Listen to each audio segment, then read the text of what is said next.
Hello everyone, welcome তোমাদের সবাইকে Pritikana daily blog চ্যানেলে তোমাদের অনেক অনেক ওয়েলকাম। তোমরা নিশ্চয়ই খুব ভালো আছো, সবাই খুব ভালো থেকো, সুস্থ থেকো আর আমার পাশে থেকো। তো সকাল সকাল বাজার করে নিয়ে এসেছে, দেখো মাছ নিয়ে এসেছে। মাছের মাথাটা এত বড়, মুখটা পুরো হা, মানে আমি আঙুল দিয়ে করছি আর মুখটা পুরো হাঁ করছে, বন্ধ করছে, কেমন একটা লাগছে। তো যাই হোক, এটা হচ্ছে কাতলা মাছ। তো এখন মাছটাকে আমি ভালো করে পরিষ্কার করে রান্না করব। আর আমাদের বাড়িতে তো টমেটম গাছ আছে, তোমরা জানো, ওখান থেকে টমেটম নিয়ে আসলাম। আর রান্না করেছি ডাল টমেটম দিয়ে, আর হচ্ছে পোস্ত আলু ভাজা, আর উচ্ছে কুমড়ো ভাজা করেছি। আর মাছটা কী দিয়ে রান্না করবো বুঝতে পারছিলাম না, তারপরে রান্না করলাম কলা দিয়ে।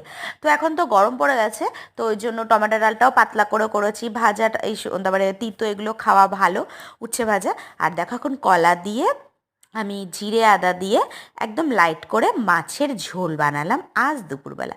তোমরা আজকে কী কী রান্না করলে সেটা কিন্তু অবশ্যই কমেন্ট করে বলো। ভিডিওটা ভালো লাগলে লাইক কমেন্ট শেয়ার করো।